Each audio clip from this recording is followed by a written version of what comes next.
تو طالبان کو کیا پورے افغانستان کو پاکستان نے اپنا بیک یارڈ سمجھا ہوا تھا، پچھواڑا سمجھا ہوا تھا.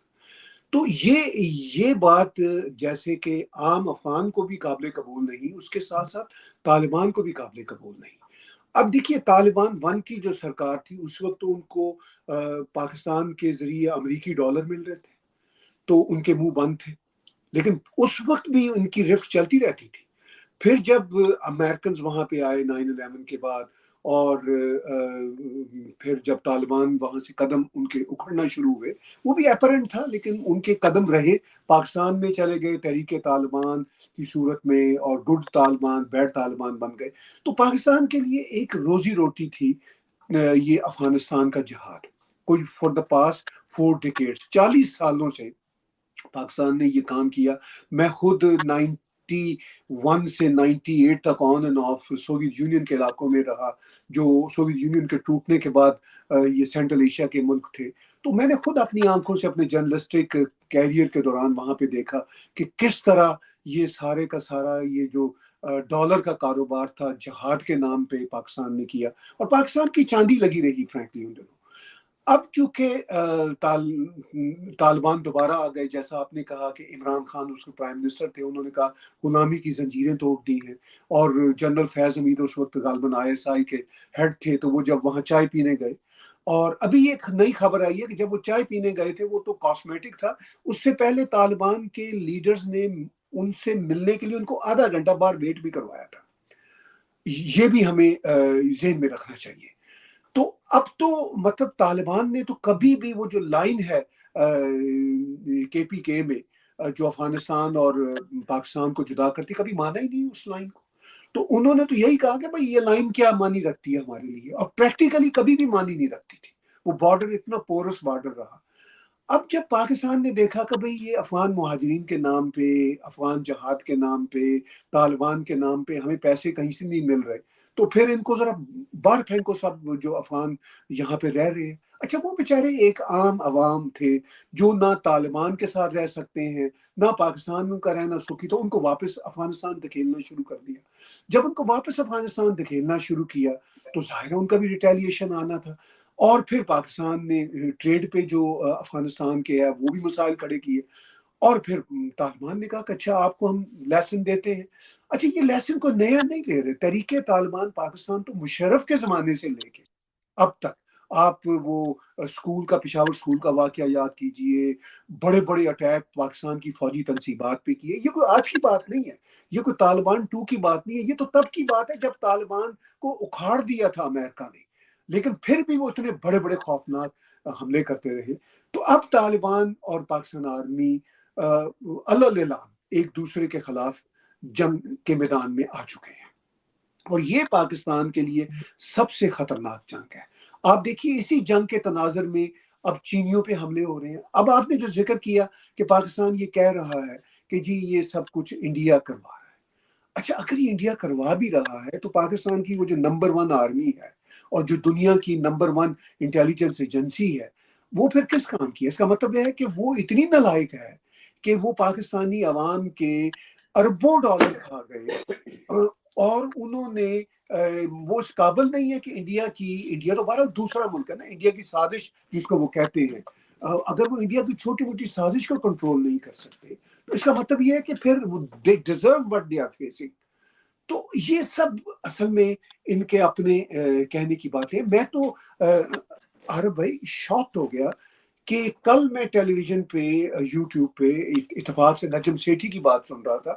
اب نجم سیٹھی جیسے لبرل جو ہیں وہاں کے صحافی یا دانشور، وہ پاکستان کے ایک امپورٹنٹ ہیں، میں ان کی عزت بھی کرتا ہوں، لیکن وہ بھی یہی راگ لاپ رہے ہیں کہ سارا یہ انڈیا کی پلاننگ ہے، جو بلوچ کر رہے ہیں، جو سب کچھ کر رہے ہیں. اپنے گریبان میں نہیں کوئی جھانک رہا پاکستان میں. انفیکٹ جو بویا تھا وہ کاٹ رہے ہیں. آپ کو یاد ہوگا ہلری کلنٹن نے بہت سال پہلے کہا تھا کہ جو سانپ آپ پال رہے ہیں یہ سانپ آپ کو ڈسیں گے. اچھا یہ بات کوئی نہیں کر رہا.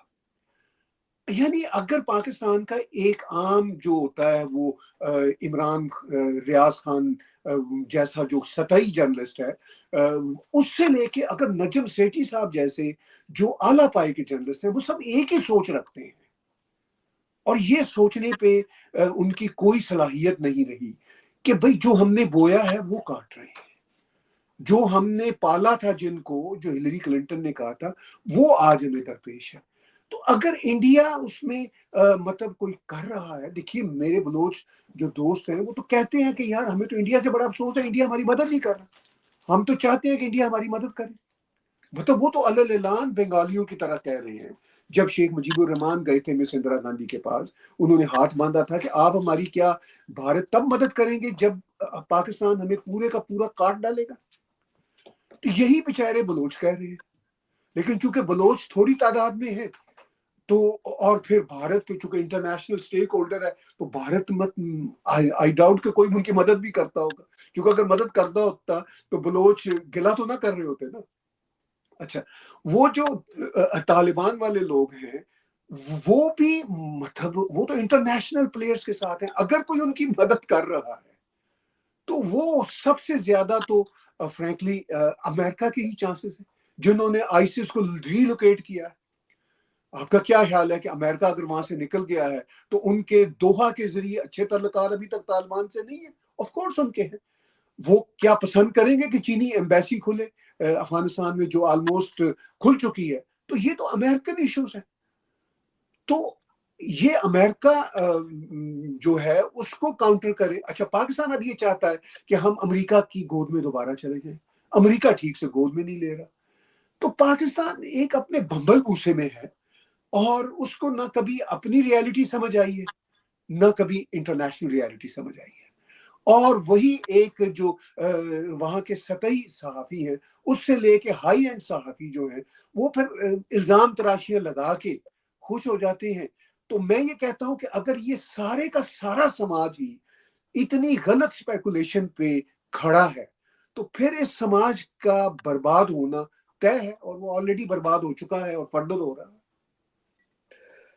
طاہر بھائی بالکل صحیح کہا، لیکن کیا یہ ہم پاکستانیوں کی ناشکری پن نہیں ہے کہ ہماری آرمی بیچاری کرکٹ ٹیم کو ٹریننگ دے رہی ہے، ایگریکلچر کر رہی ہے، بزنس کر رہی ہے، پیٹرول کی اسمگلنگ کر رہی ہے، کراچی کا پانی چلا رہی ہے، شادی ہال چلا رہی ہے، اب اور کیا کیا کرے بیچاری۔ بہرحال سوال یہ ہے کہ in case there is a war between Afghanistan and Pakistan, India کا تو میں نام ہی نہیں لوں گا کہ اب کوئی مقابلہ رہا نہیں ہے، انڈیا اور پاکستان کا مقابلہ ایسا ہی ہے جیسے کرکٹ میں آئرلینڈ کا مقابلہ آسٹریلیا سے ہے۔ تو آپ سمجھتے ہیں کہ افغانستان جیسے ملک سے بھی پاکستان لڑ سکے گا؟ کہ افغانستان کے طالبان جب سے بنی ہے 92 میں، تب سے 32 سال سے مسلسل جنگ کر رہی ہے، ان کی لائف اسٹائل بھی کوئی اتنا زیادہ لیوش نہیں ہے، غاروں میں رہتے ہیں، زمین پہ بیٹھ کے کھانا کھاتے ہیں، روٹی پیاز کے ساتھ گزارا کر لیتے ہیں، تو کیا پاکستان ایسے طالبان یا افغانستان سے مقابلہ کر پائے گا اگر جنگ ہوتی ہے تو؟ دیکھیے ایک طرح سے پراکسی جنگ تو ہو رہی ہے، اور جو مطلب ریئل جنگ ہے، جو ریئل وارفیئر ہے، وہ پاکستان افورڈ نہیں کرتا۔ آپ نے درست کہا کہ مطلب اور خود وہ طالبان بھی کہہ رہے ہیں کہ اگر ہم نے روسیوں کو مار بگایا، امریکہ اپنا ساز و سامان چھوڑ کے بھاگ نکلا، تو پاکستان کتنی جنگ لڑ سکتا ہے؟ امریکہ نے کیا کیا ڈرٹی بامبنگ نہیں کی وہاں پہ، کارپیٹ بامبنگ کی، اپنے سارے ان کے وہاں پہ جو ایئر بیسز تھے افغانستان کے اندر بھی تھے اور پاکستان کی طرف سے بھی امریکیوں کو پوری فل سپورٹ حاصل تھی۔ اب دیکھیے نا، اس وقت جو افغان یا طالبان چلیے کہہ لیجیے، جو طالبان آرمی ہے، شاید ان کے پاس ایئر فورس کی کیپیسٹی نہیں ہے، لیکن امریکن کے پاس تو بہت کیپیسٹی تھی نا، پاکستان سے بھی زیادہ تھی۔ اگر وہ ان کو، اس وقت ان کی سرکار بھی نہیں تھی طالبان کی، جب اشرف غنی اور اس سے پہلے حامد کرزئی تھے سرکاروں میں، تب بھی طالبان نے ان کا جینا حرام کیے رکھا۔ تو اب تو طالبان وہاں پہ ڈائریکٹ قابض ہے، اور وہ طالبان نہیں ہے، وہ اب طالبان 2 ہے، جو مطلب امریکہ کے ساتھ نیگوشیٹ بھی کرتے رہتے ہیں دوحہ میں بیٹھ کے۔ تو پاکستان کسی صورت بھی ان کا مقابلہ نہیں کر سکے گا۔ مجھے تو یوں لگتا ہے کہ چائنا بھی پاکستان سے مایوس ہو کے اس نے ڈائریکٹلی افغانستان میں اپنی کھول لی ایمبیسی نما جو ان کا آفس کھلا ہے. لیکن چائنا بھی تو اتنا زیادہ اپسیٹ ہے پاکستان سے کہ چائنیز جو پاکستان میں رہ رہے ہیں مسلسل ان پہ حملے ہو رہے ہیں. اور مجھے کوئی شوق نہیں ہوگا کہ اگر یہ مجھے پتا چلے کہ اس میں پاکستان بھی انوالو ہے، کیونکہ پاکستان بھی تو نہیں چاہتا کہ چائنیز یہاں پہ جمے رہے، کیونکہ ان کے پیسے نہیں دے سکتا پاکستان. تو پاکستانی یہی چاہے گا کہ چائنیز بھی یہاں سے بھاگے، اور بے شک ہمیں اگر خود بھی مدد دینا پڑے اور الزام ٹی ٹی پی پہ لگ جائے یا بلوچ لبریشن پہ بھی لگ جائے، اور ہو سکتا ہے وہ ان سے بھی رابطہ کر لے کہ یار اس میں تو ہمارے ساتھ کھڑے ہو جاؤ. اچھا وہ یہ بڑی کمپلیکس گیم ہے. ایک طرف تو وہ چائنا کے ساتھ یہ ہے کہ جی ہمیں آپ کی مدد چاہیے. چائنا کہتا ہے مدد تو ملے گی نہیں جب تک ہمارے پروجیکٹ مکمل نہیں ہوں گے. وہ سارا گھاٹے کا سودا ہوا، چائنیز کے پیسے بھی ڈوبے. تو اب اس ساری سچویشن میں افغانستان کے خلاف نہ تو چائنا جائے گا، امریکہ انفیکٹ افغانستان کے ساتھ کھڑا ہوگا. یعنی افغانستان سے میری مراد یہ طالبان کے ساتھ، چونکہ افغان عوام بھی طالبان کو اتنا پسند نہیں کرتے، لیکن طالبان قابض ہے، ان کے پاس بندوق ہے. تو اس ساری سچویشن میں جو اگر میں کنکلوڈ کروں آپ کی اصل بات کو، اصل سوال کو، کہ کیا پاکستان لڑ پائے گا؟ بالکل نہیں لڑ پائے. پاکستان صرف اور صرف اپنے ملک کے اندر لڑ سکتا ہے، اپنی ہی پولیٹیکل پارٹیوں کو بند کر سکتا ہے، مینوورنگ کر سکتا ہے. باہر کی کوئی جنگ تو پاکستان کبھی نہ جیتی ہے نہ جیت سکے گا. طاہر بھائی، بھارت پاکستان کی طرف آتے ہیں کہ ابھی پاکستان کے منسٹر اسحاق ڈار صاحب نے کہا کہ ہمارے بزنس مین ہم پہ پریشر ڈال رہے ہیں کہ بھارت سے تعلقات، تجارتی تعلقات بہتر کیے جائیں اور کاروبار شروع کیا جائے. اور آج پاکستان کی فورن منسٹری نے کہا ہے کہ ہم اسحاق ڈار صاحب کے اس بیان کو دیکھ رہے ہیں اور ہم دیکھتے ہیں کہ ہمیں بھارت سے تعلقات شروع کرنے چاہیے کہ نہیں، ہم پالیسی بنا رہے ہیں. تو کیا یہ ون سائیڈڈ افیئر ہے کہ بھارت ویٹ کر رہا ہے کہ پاکستان کب ہم سے کاروبار شروع کرے؟ پاکستان تو ایسا شو کر رہا ہے جیسے بھارت انتظار کر رہا ہے کہ کب پاکستان ہم سے تعلقات شروع کرے. تو آپ دیکھتے ہیں کہ کوئی تعلقات شروع ہونے کا چانس ہے؟ اور اگر ہوتے ہیں تو اس میں بھارت کا کتنا فائدہ ہے اور پاکستان کا کتنا فائدہ ہے؟ دیکھیے پاکستان اپنی طرف سے پانی ٹیسٹ کر رہا ہے. یہ بات خود ہی یک طرفہ طور پہ اچھال رہا ہے کہ جی ہم بھارت کے ساتھ ہم ٹریڈ کھولنے والے ہیں. یہ ٹریڈ پاکستان نے خود بند کی تھی 5 اگست 2019 کے بھارت کے فرم ایکشن کے بعد. اور اس کے بعد ایک بار اعلان بھی کیا تھا اس وقت عمران خان کی سرکار میں ہم ٹریڈ کھولیں گے. بھارت نے تب بھی ہاں یا نہ میں کوئی جواب نہیں دیا تھا. بھارت کی طرف سے تب بھی خاموشی تھی، اب تو شدید خاموشی ہے. ابھی پاکستان کا میڈیا، یعنی پاکستان کا میڈیا تو آپ کو پتا پاکستان کی اسٹیبلشمنٹ کے اشاروں پہ چلتا ہے، وہاں سے بھی یہ بات اچھالی جا رہی ہے کہ کسی طرح سے بھارت کے اندر یہ بات پہنچے اور بھارت سے یہ بات آئے کہ نہیں، مطلب بھارت کو اس پہ بات کرے. آفیشلی عارف بھائی آپ نے دیکھا بھارت کی طرف سے کسی قسم کا کوئی رد عمل آفیشلی نہیں سامنے آیا. اچھا پاکستان کے میڈیا پہ بھی بات ہو رہی ہے، نجم سیٹھی بھی بات کر رہے ہیں، وہ سب یعنی ان کو سب کو یہ لائن دی ہے اسٹیبلشمنٹ، ذرا اس مسئلے کو چھالے، دیکھیں بھارت کی طرف سے کیا ریئیکشن آتا ہے، کیا رسپانس آتا ہے. اچھا وہ کوئی نہیں آیا. سو مچ سو کہ پھر اس نے کہہ دیا، اسحاق ڈار نے کہہ دیا کہ جی کریں گے. پھر پاکستان کے فارن آفس نے کہہ دیا اور الٹا ایک بیان دیا کہ جی ہم نہیں کریں گے ٹریڈ پھر سے، کیونکہ بھارت کی طرف سے کوئی جواب نہیں آیا کہ ہم نہیں کریں گے. اچھا پھر ایک اور مجھے شاکنگ بات لگی، پچھلے دنوں جیو ٹی وی پر سلیم صافی کے ایک شو میں ہمارے واقف کار ہیں اپنے ساجد تارڑ صاحب، تو انہوں نے ایک ایکسکلوسیو انٹرویو دیا. وہ بھی پچھلے دنوں بھارت گئے ہوئے تھے، تو وہ میرے لیے چونکانے والا انٹرویو تھا. تو اس میں ساجد تارڑ نے کہا کہ بھائی بات یہ ہے کہ بھارت میں میرے بہت سے لوگوں سے، گورنمنٹ کے اندر جو لوگ بیٹھے ہوئے ہیں ان سے باتیں ہوئی ہیں، وہ سب پاکستان کے ساتھ تجارت میں بڑے انٹرسٹڈ ہیں. تو آئی واز شاکڈ کہ ساجد تارڑ یہ بات کس بیس پہ کہہ رہے ہیں. پھر میں نے میجر گورو آریہ صاحب کا 2 دن پہلے شو کیا اور ان سے میں نے کنفرمیشن لی کہ سر آپ مجھے یہ بتائیے کہ بھارت کی طرف سے ہمیں کوئی آفیشیلی تو ایسی اسٹیٹمنٹ نہیں آ رہی. تو میجر صاحب نے واضح کیا کہ ایسی کوئی سوچ بھی نہیں ہے، موومنٹ تو دور کی بات ہے. انہوں نے کہا کہ اگر فرض کیجئے ساجد تارڑ سے کسی نے پرائیویٹلی بات کی، اگر وہ کوئی ڈپلومیٹ ہے یا وہ کوئی بیوروکریٹ ہے، تو ہی ول بی ان ٹربل، ہی اور شی ول بی ان ٹربل کہ یہ کیسے ہو سکتا ہے. تو پھر مجھے اندازہ ہوا کہ شہزاد طارق صاحب نے بھی جیو پہ وہ پاکستان کا جو مدعا ہے وہ پیش کیا تاکہ بھارت کو ہم ٹیسٹ کر سکیں. تو یہ سب بھارت کو ٹیسٹ کرنے کے لیے ہے. لیکن بھارت اس وقت جیسا آپ نے کہا ایک تو کمپیرزن کوئی نہیں ہے. There is no comparison between Pakistan and India. دوسرا بھارت کے ریڈار پہ نہیں ہے پاکستان. تیسرا ابھی بھارت میں الیکشن کا سمے ہے اور جب یہ الیکشن ہو بھی جائے گا جون میں نئی گورنمنٹ جو کہ زیادہ امکان ہے کہ پرائم منسٹر نریندر مودی جی ہی ری الیکٹ ہوں گے.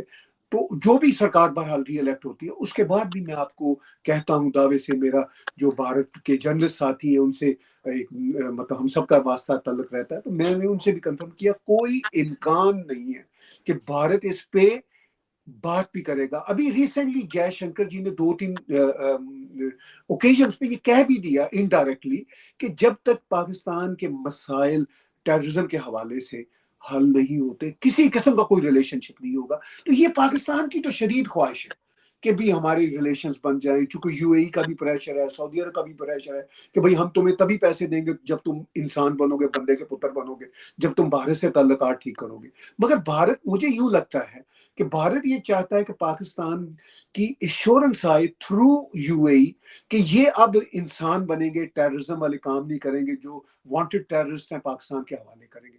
اور آپ کو پتہ ہے یہ کام پاکستان کرنے سے لگا. پھر ایک طرف اسحاق ڈار بیان دیتا ہے, دوسری طرف سے شہباز شریف نے ابھی کہا پاکستان میں ڈپلومیٹس کو بلا کے کہ جی ہم تو اپنے ہمسایوں کے ساتھ بہت اچھے تعلقات رکھنا چاہتے ہیں. یعنی پاکستان یہ کہہ رہا ہے مسلسل, لیکن بھارت کو یہ پتا ہے کہ ہمیں ہمیشہ پاکستان سے دھوکہ ملا ہے. امن کی آشا کے نام پہ دھوکے ملے, یہ پیس کے نام پہ دھوکے ملے, ٹریڈ ٹاک کے نام پہ دھوکے ملے. اب بھارت بہت فرم دیش ہے. بھارت دنیا کا تیسرا بڑا اسٹیک ہولڈر انٹرنیشنل سینز پہ. وہ پاکستان جیسے انوردی اور جس پہ ٹرسٹ ہی نہیں کیا جا سکتا, آئی ڈاؤٹ کہ وہ پاکستان جیسے اس طرح کے ملک پہ کسی قسم کا وہ ذرا سا بھی اعتبار کریں گے. چاہے بیچ میں باتیں کرنے والے وہ جو بولتے ہیں نا, وہ میں بھول گیا اصطلاح جس کو چولیے بولتے تھے, وہ بیچ میں جو بھی میڈیٹر چلیے کہہ لیجیے اچھے لفظوں میں, وہ جو مرضی بولتے پھریں کرتے پھریں. India is not going to have good relation with Pakistan until unless India gets international assurance regarding Pakistan's concerns. Tahir بھائی, ایک گیس پائپ لائن ہے جو ایران اور پاکستان کے درمیان جس کا کانٹریکٹ ہوا تھا, اور ایران نے اپنے حصے کی پائپ لائن بارڈر تک بنا لی ہے اور پاکستان کو ایک عرصے سے کہہ رہا ہے کہ آپ اپنے علاقے کی وہ بنائیں. وہ گیس پائپ لائن بارڈر سے گوادر اور پھر نواب شاہ تک آنی ہے. پاکستان نہیں بنا رہا تھا, پھر ایران نے وارننگ دی کہ ہم انٹرنیشنل ٹریبیونل میں جائیں گے اور آپ کو $18 بلین کی پینلٹی لگے گی. اب پاکستان نے کہا کہ ہم بنا رہے ہیں, اور ایران نے 6 مہینے کا ٹائم ایکسٹینڈ کر دیا وارننگ کا. تو پاکستان نے کہا اب ہم بنا رہے ہیں, لیکن ہوا یہ کہ پاکستان نے امریکہ بہادر سے اجازت مانگی. تو امریکہ کے فورن منسٹری کے اسٹیٹ ڈپارٹمنٹ کے اسپوکس پرسن میتھیو ملر نے کہا کہ ہم بالکل یہ پسند نہیں کرتے کہ پاکستان سی پیک اور Iran Pakistan gas pipeline کو آگے بڑھائے. اگر پاکستان نے Iran Pakistan gas pipeline کو آگے بڑھایا تو ہم سینکشن کر سکتے ہیں پاکستان کو. آپ کی کیا رائے ہے اس میں, اور کیا اگر یہ نہیں بنتی ہے تو پھر پاکستان $18 بلین کہاں سے دے گا؟ دیکھیے پاکستان پوری کوشش کر رہا ہے کہ کس طرح سے ٹائم بائی کیا جائے اس ساری سچویشن میں. وہ ایران کو لارے لگائے جائیں, کیونکہ $18 بلین اتنی بڑی رقم ہے کہ وہ پاکستان کو 6 دفعہ اور آئی ایم ایف کے پروگرام میں جانا پڑے گا وہ $18 بلین ادا کرنے کے لیے. اور آئی ایم ایف کے پروگرام کا مقصد ہرگز نہیں ہوتا کہ آپ اس طرح کی پینلٹیز ادا کرتے کریں. تو پاکستان کو ہر طرف سے پرابلم ہے. بھارت کے ساتھ پاکستان نے نفرت رکھی ہمیشہ, جس کی وجہ سے اب بھارت پاکستان کے ساتھ بیٹھنے کو تیار نہیں ہے, اور بالکل ٹھیک کر رہا ہے. بھارت کو بیٹھنا بھی نہیں چاہیے اس طرح کے پاکستان کے ساتھ جب تک پاکستان اپنے آپ کو ٹھیک نہیں کرتا, اور جس کا چانس بہت کم ہے. اچھا, وہاں سے پرابلم ہے, یورپ ساتھ نہیں رہا, ویسٹرن ورلڈ ساتھ نہیں رہی, چین ساتھ نہیں رہا. مڈل ایسٹ کے جو برادر اسلامی ملک تھے انہوں نے کانوں کو ہاتھ لگا لیے کہ بھئی یہ ہم کس دھوکے باز ریاست کے ساتھ کام کرتے رہے, اور یہ ہمارے لیے ٹربل ہی ٹربل ہے. تو اس ساری صورتحال میں ایران کے بھی پاکستان کے ساتھ تعلقات تو کبھی بھی اچھے نہیں رہے. ابھی وہ ان کی آپس میں بمبارٹمنٹ بھی ہوئی, اور پھر ان کے ظاہر ہے وہ ایران کو بھی سمجھ آتا ہے کہ Pakistan again could be used by Americans. لیکن ایران بھی کوشش کر رہا ہے دھیرے دھیرے, وہ بھی سعودی عرب کے ساتھ اس نے ہاتھ میں لا لیے تاکہ کچھ نہ کچھ نرمی ویسٹرن ورلڈ سے آئے, اور دنیا کو دکھاوے کہ اب تک ٹھیک ہے امریکہ کے خلاف ایران کا رہے نیریٹو, لیکن دھیرے دھیرے بیک ڈور ڈپلومیسی چل رہی ہے وہاں پہ بھی. تو ایران تو یہ کوشش کر رہا ہے. اب وہ پاکستان تو کسی پوزیشن میں نہیں ہے, ہر طرف سے پھنسا ہوا ہے, ہر طرف سے پھنسا ہوا ہے اپنی حرکتوں کی وجہ سے, کسی کی وجہ سے نہیں, اپنی حرکتوں کی وجہ سے, اپنی غلط پالیسیوں کی وجہ سے. اب اس ساری صورتحال میں جو ایران نے ان کو 6 مہینے کا ٹائم دیا, ایران بھی کوئی بیوقوف ملک تو نہیں ہے, اس کو بھی سمجھ آتی ہے کہ یہ ہمیں لارا لپا لگا رہا ہے اور یہ ٹائم بائی کر رہا ہے. جب آپ کو اور مجھے یہ بات سمجھ آتی ہے تو ایران کے پالیسی میکرز تو بہرحال بہت انسائڈر ہوتے ہیں, ان کو ہم سے زیادہ سمجھ آ رہی. تو اچھا, یہ صرف اور صرف ایسا معاملہ نہیں کہ یہ مطلب امریکہ کو خوش کرنے کے لیے, امریکہ کی پرمیشن کرنے کے لیے پاکستان کر رہا ہے. ایک تو پاکستان کے پاس کوئی چارہ نہیں ہے کہ آئی ایم ایف سے لون بھی امریکن اشیر بعد سے ملے گا نا. ٹھیک ہے امریکہ سے اور تو کچھ آج کل نہیں مل رہا, لیکن آئی ایم ایف کا لون تو آ رہا ہے, ایک تو وہ بھی چاہیے. دوسرا, اگر ایران کے ساتھ وہ اتنے زیادہ گھی شکر ہوتے ہیں تو ایران کے ساتھ ان کے اپنے مسائل ہیں آلریڈی, ٹیریٹوریل ایشوز ہیں, بارڈر کے ایشوز ہیں, تو وہ افورڈ ہی نہیں کرتا پاکستان اتنے اچھے تعلقات بنائے. تیسرا, ظاہر ہے وہ اپنے جو ویسٹ یہ جو یو اے ای ہے, سعودی عرب ہے, ان کو بھی ناراض نہیں کرنا چاہتا, چونکہ وہ ٹھیک ہے ان کے تعلق وہ تھوڑے تھوڑے مینڈ ہو رہے ہیں ایران کے ساتھ, مگر اتنے اچھے تو نہیں ہوئے نا کہ ایک دم سے وہ بھی اس کو پرمیشن دے دیں. تو پاکستان آئی ڈاؤٹ کہ اس کے پاس اتنے پیسے بھی ہیں کہ وہ اپنی پائپ لائن بھی بنا لے اپنے حصے کی. فرینکلی یہ بھی ایک بہت بڑا فیکٹر ہے کہ وہ پائپ لائن بنانا بھی اس کے لیے ممکن نہیں ہے. تو یہ پیورلی لارا لپا ہے پاکستان کا ایران کے لیے, اور ایران کو اس بات کا پتہ ہے. اور الٹیمیٹلی ایران نے جو 6 مہینے کا نوٹس دیا ہے, وہ 6 مہینے تو آنکھ جھپکتے گزر جانے ہیں, اور اس کے بعد پاکستان کی جو 200 پرابلمز آلریڈی ہیں اس میں سے ایک اور بڑی پرابلم کا اضافہ ہو جائے گا جب ایران انٹرنیشنل کورٹ میں جائے گا اور $18 بلین پاکستان سے مانگے گا. تو Pakistan is looking for trouble in each and every step. Tahir بھائی, اب 2 سوال میرے پاس ہیں آخری, مجھے پتا ہے آپ نے کہیں جانا ہے تو میں بس یہ وائنڈ اپ کرتا ہوں. 2 سوال ہیں. ایک تو آپ کے کینیڈا کے حوالے سے ہے کہ کینیڈا میں ایک خالستانی آتنکوادی مارا جاتا ہے, نجر, جی اور کینیڈا کے پرائم منسٹر کھڑے ہو کے کہتے ہیں کہ اس میں بھارت کا ہاتھ ہے. پھر امریکہ نے کچھ عرصے بعد کہا کہ گرپتونت پنون کی قتل کی سازش بھارت نے رچی ہے.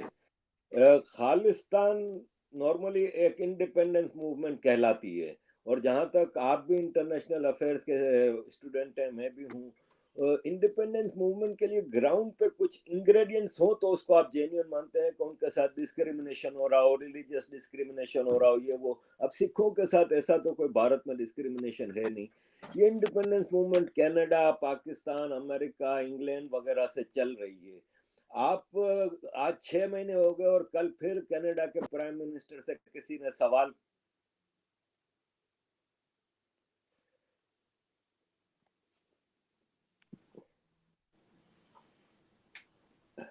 جی, تو کل پھر کینیڈا کے پرائم منسٹر سے کسی نے سوال کیا کہ کیا آپ کا خیال ہے کہ وہ نجر والے معاملے پہ آج 6 مہینے ہو گئے کوئی ڈیولپمنٹ نہیں. تو انہوں نے وہی گھسا پٹا اپنا بیان شروع کر دیا کہ بھارت انوالوڈ ہے یہ وہ, لیکن اب تک کوئی پروف نہیں دے سکے. آپ اس خالستانی موومنٹ کو کینیڈا میں رہتے ہیں جہاں پہ سب سے زیادہ ایکٹیو ہے, کس طرح سے دیکھتے ہیں؟ دیکھیے بات یہ ہے کہ یہ جو پرائم منسٹر جسٹن ٹروڈو کے ایلیگیشن ہیں, جو امریکہ کا ہے مسئلہ, یہ تو خیر گورنمنٹ ٹو گورنمنٹ لیول کے ایشوز ہیں جو کینیڈا بھارت کی سرکار, امریکہ بھارت کی سرکاریں اس کو اپنے طور پر دیکھ رہی ہیں, اور اس پر کئی بیانات آ چکے ہیں.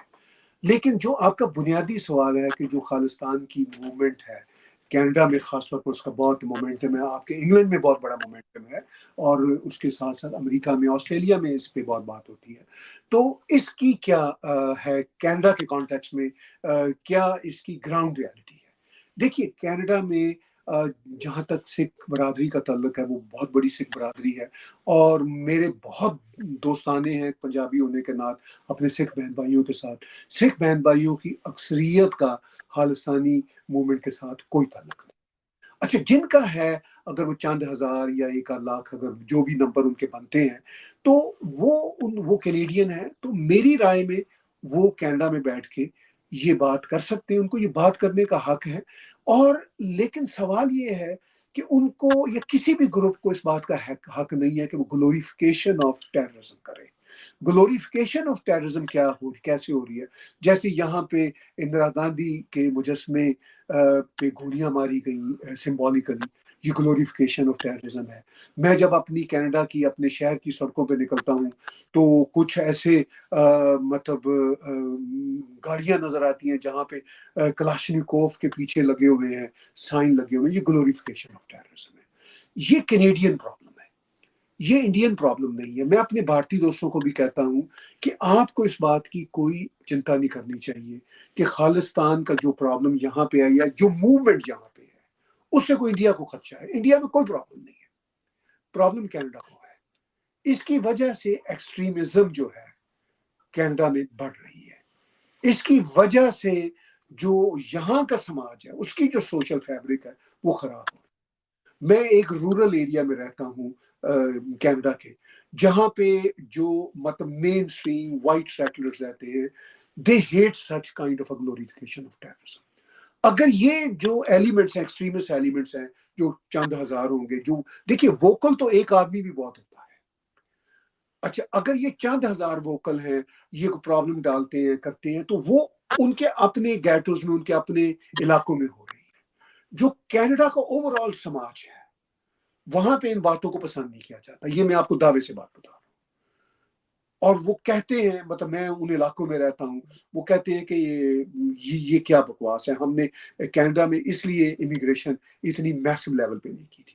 تو جو یہ حرکتیں ایکسٹریمسٹ کر رہے ہیں، وہ کینیڈا میں ڈویژنز کریٹ کر رہے ہیں، وہ اپنے خلاف کینیڈین جو ہے ایک انوائرمنٹ کریٹ کر رہے ہیں۔ ان کو یہ سوچنا چاہیے کہ کیا وہ خالصتان کینیڈا میں بنانا چاہتے ہیں یا بھارت میں بنانا چاہتے ہیں۔ اگر بھارت میں بنانا چاہتے ہیں تو وہ تو بننے سے رہا، وہ تو بھارت میں بھی ہو کے جاتا رہتا ہوں، وہاں تو کوئی ایسی فضا ہی نہیں ہے، کوئی امکان ہی نہیں ہے۔ 10-20 لوگ ہوں گے ان کے وہاں پہ سپورٹر، چلیے چند ہزار بھی ہوں گے 1.4 بلین بھارت کی پاپولیشن میں، وہاں اگر چند لاکھ بھی ہو تو who cares، لیکن مجھے تو وہاں چند 100 بھی نظر نہیں آتے۔ اگر یہاں پہ مجھے کینیڈا میں چند ہزار نظر آتے ہیں، یا ہمیں یو کے میں چند ہزار نظر آتے ہیں جو ووکل ہیں، اور باقی ان کے سپورٹر ہو سکتا ہے 1-2 لاکھ یو کے میں ہو، یہاں ہو، کیا فرق پڑتا ہے؟ وہ پھر کینیڈا کا اور یو کے کا پرابلم ہے نا۔ آپ کا یو کے کا سماج، ہمارا کینیڈا کا سماج، اس کا سوشل فیبرک خراب ہو رہا ہے نا، جہاں گلوریفیکیشن آف ٹیررزم ہو رہی ہے۔ اگر وہ بات کرتے ہیں کہ ہم اپنا دیش الگ بنانا چاہتے ہیں، ایز اے کینیڈین مجھے کوئی ایشو نہیں ہے، مجھے ان پہ کوئی اعتراض نہیں ہے، بھلے سے وہ ایک ایسے ملک میں اپنا دیش بنانا چاہتے ہیں جس میں ہیومن رائٹس کی وائلیشنز نہیں ہے، لیکن وہ بنانا چاہتے ہیں، چلیں بھائی کر لو، بات کرنے میں کوئی حرج نہیں ہے، لیکن آپ کو ٹیررزم گلوریفائی کرنے کی پرمیشن نہیں ہونی چاہیے۔ اور اگر آپ کر رہے ہیں اور کسی پولیٹیکل ریزن پہ جسٹن ٹروڈو کو آپ سے ووٹ چاہیے یا کسی کو آپ سے ووٹ چاہیے، وہ آپ کو یہ کرنے دے رہا ہے، تو وہ اپنے سماج کو برباد کر رہا ہے نا۔ جسٹن ٹروڈو ہمارے سماج کو برباد کر رہا ہے، کینیڈا کے سماج کو۔ بھارت کو تو کوئی نقصان نہیں ہے، بھارت کو تو یہ کہنا چاہیے گڈ فار کینیڈا۔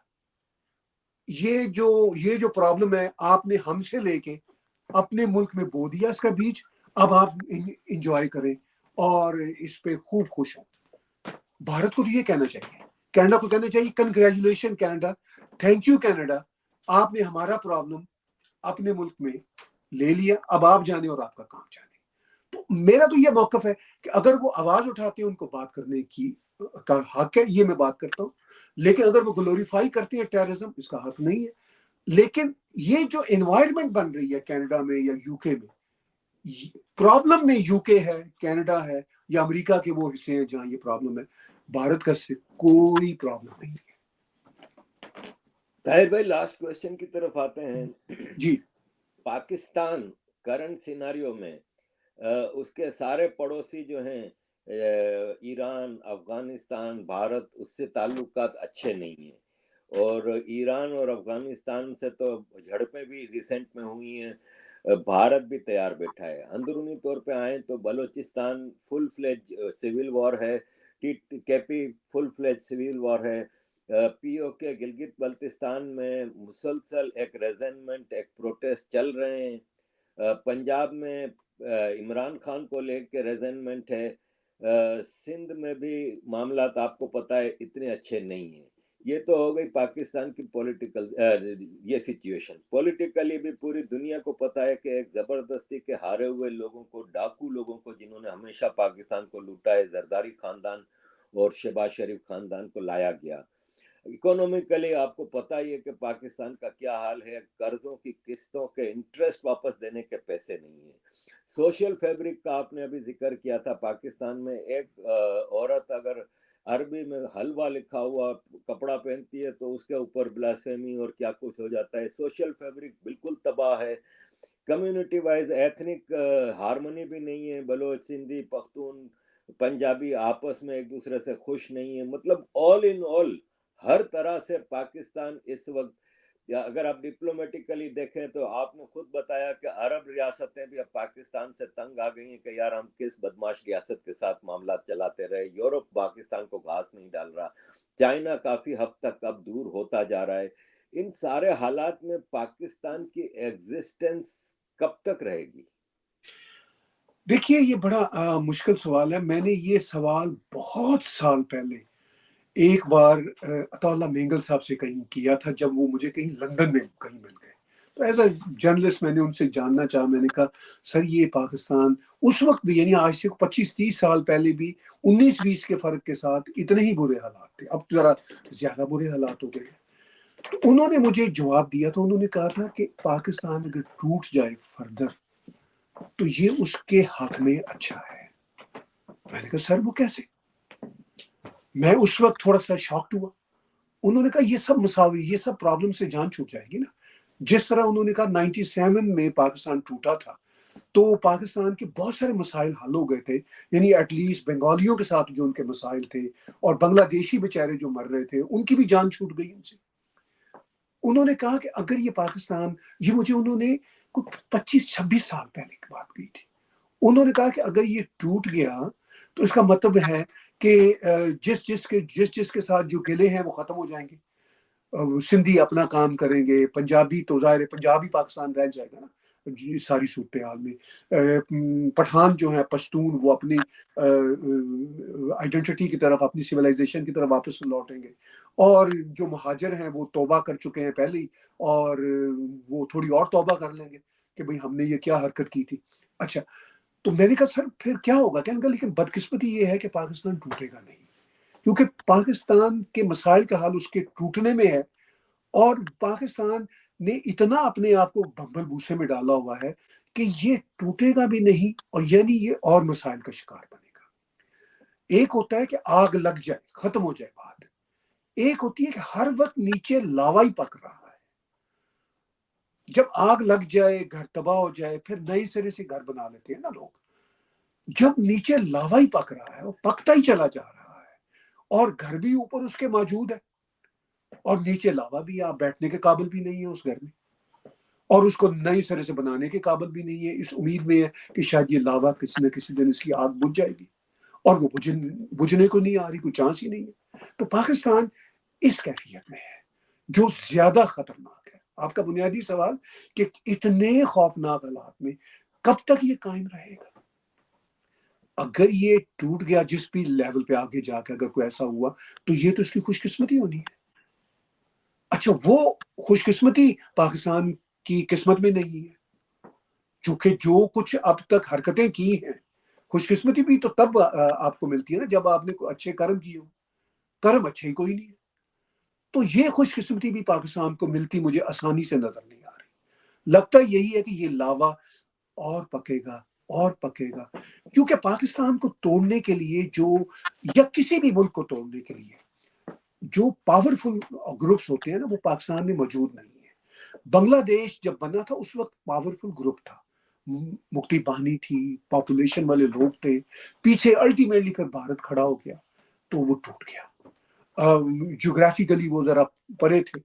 اب سچویشن یہ ہے کہ یہ ایک دوسرے کے ساتھ سارے بلوچستان سندھ سب ایک دوسرے کے ساتھ ملے ہوئے ہیں, بارڈر ایک ہے ان کے, اور بڑا گروپ کوئی موجود نہیں ہے جو توڑ سکتا ہو.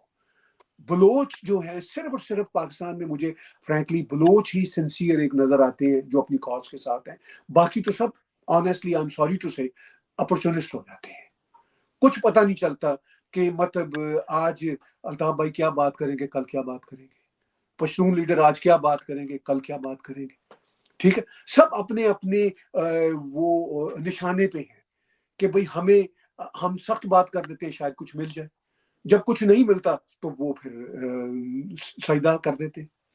اچھا, تو اتنے کمزور گروپس کی موجودگی میں دیش نہیں ٹوٹا کرتے, اور اگر پاکستان نہیں ٹوٹتا اتنے برے حالات میں تو پاکستان کا لاوا اور پکے گا, جو بیٹھنے نہیں دے گا گھر کے اندر لوگوں کو. اور مضبوط کوئی بھی ایسا گروپ نہیں ہے. آپ نے دیکھا 9 مئی کو پی ٹی آئی کے کچھ لوگوں نے کچھ ایکشن کرنے کی کوشش کی, اور اس سے پہلے بھی آپ نے دیکھا عمران خان کے گھر کے باہر لوگ پولیس کو اندر نہیں گھسنے دیتے تھے, وہ کہتے تھے ہماری لاشوں سے گزر کے جائیں گے. لیکن الٹیمیٹلی اب اسی عمران خان کے گھر کے باہر چڑیا بھی نہیں ہے, چڑیا بھی پر نہیں مار رہی. وہاں 4 سپاہی کھڑے, کسی کی ہمت نہیں ہے پی ٹی آئی کی کسی آدمی کی کہ وہاں پہ اب پی ٹی آئی بڑا دعویٰ کرتی ہے نا کہ ہم جی ملینز میں, اور وہ ہے بھی, ابھی انہوں نے ووٹ بھی ڈالا ہے.